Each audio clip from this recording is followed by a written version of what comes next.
You don't ask, for instance, if somebody is bribable, but you ask, is he a player? And every scheme has its own code words, right. And that's where a lot of technology like text mining or content analytics can help you to find these code words. Right. Do you have to? I mean, is the software smart enough now that it will know to look for it automatically, or do you have to? No. We can automatically find words that are wrong from a statistical point of view, and you in how many languages? Many. I think it was for that part at least 200, maybe even more. Mm-hmm. And you don't know that, but bribery is not exclusive to English language. I have no doubt, having traveled around the world and reading the press. One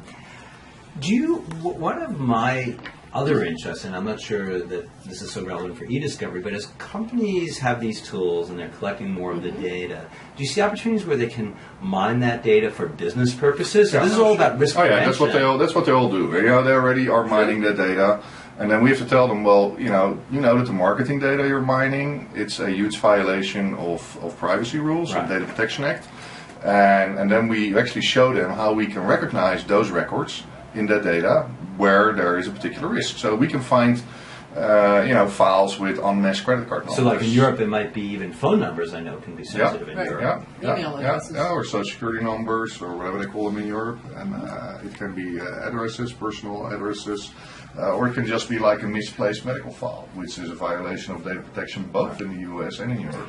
Right. So as you deal with these larger volumes, let me segue a little bit. I've long been interested personally in visual presentation of data. So I don't know if either of you read books by Edward Tufte. Oh, sure. Yeah, absolutely. Right, so I'm kind of a Tufte disciple. So these are books from the 80s or the early 90s. Just for the audience, Edward Tufte's written books, The Visual Display of Quantitative Data, Envisioning Information, talking about how do you analyze data, but how do you present it so that people can make sense of volumes of data. And when he wrote this 20 years ago, of course, there was much less data. Yeah. So, are you? Well, the examples he used went back to like the Napoleonic march into Russia and the cholera water, right, in London, and the Japanese train station plan in that tourist area. Right. So we've all read Tufte. Yeah. Are there vendors providing visual analytics so that you can somehow see these patterns rather than having absolutely. Well, they're Ben Schneiderman probably from the University of Maryland. Yes. And he did some great work in visualization, and visualization is very interesting, especially if you want to show that there are errors in data. It also helps to analyze the data, but not every individual is capable of using visual analytics, because not every individual has the right brain structure to understand visual analytics. Right, okay, so now, I am a lawyer by training, so I'm a member of that cast, for better or worse. So let me ask, is this a particular risk with lawyers? They say, well, I can press this button and I'll do this visual analytics. It doesn't go for the lawyers or technicians. Some people are just very, very good in analyzing data by using visual analytics. Other people are not very good at it. They rather see numbers and tables and columns and rows. So it kind of changes, but before you visualize data, you have to ask yourself, what do I want to visualize? Do you want to visualize, for instance, geographical relationships? Do you want to visualize timelines? Do you want to visualize correlations between groups? Right. So in the e-discovery context, because I'm sure if not you, the teams that work with you are working on specific cases. Yeah. Without revealing any confidences, is there an example from a case you worked on where someone on the team was able to say, let's do this visual analytics and it really made a difference? One of the things we've been doing a lot, but a lot of this visual analytics and also the text mining and also the machine learning and technology assisted review or predictive coding as it's being called, we should not forget that this technology has been around in intelligence and law enforcement since like the late 90s of the last millennium. And it's only recently after all the case law that lawyers start getting interested in this technology.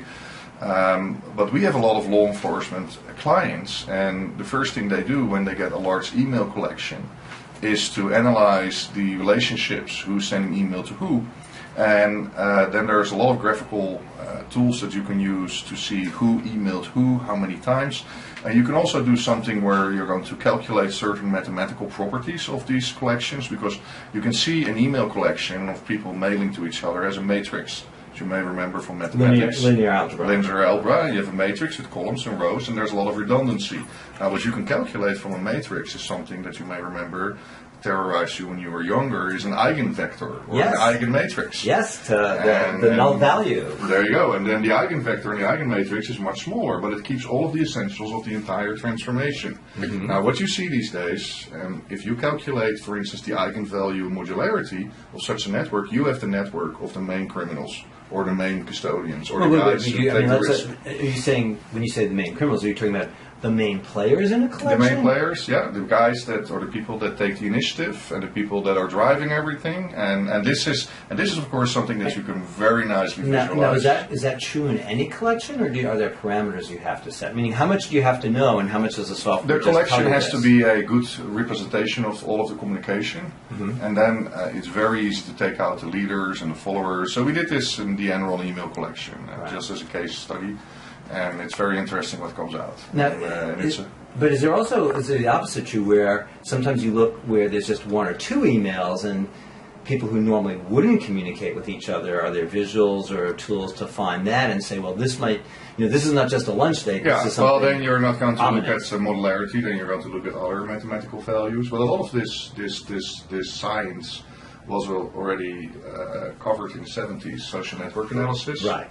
But it's only these days that we have these huge data collections and the computers to do the calculations and all the clustering and then So do you have statisticians on your team that help your clients? Well, we actually did it. I do this a lot with my students when at university, and we actually did it recently with a collection of famous historians that write about history.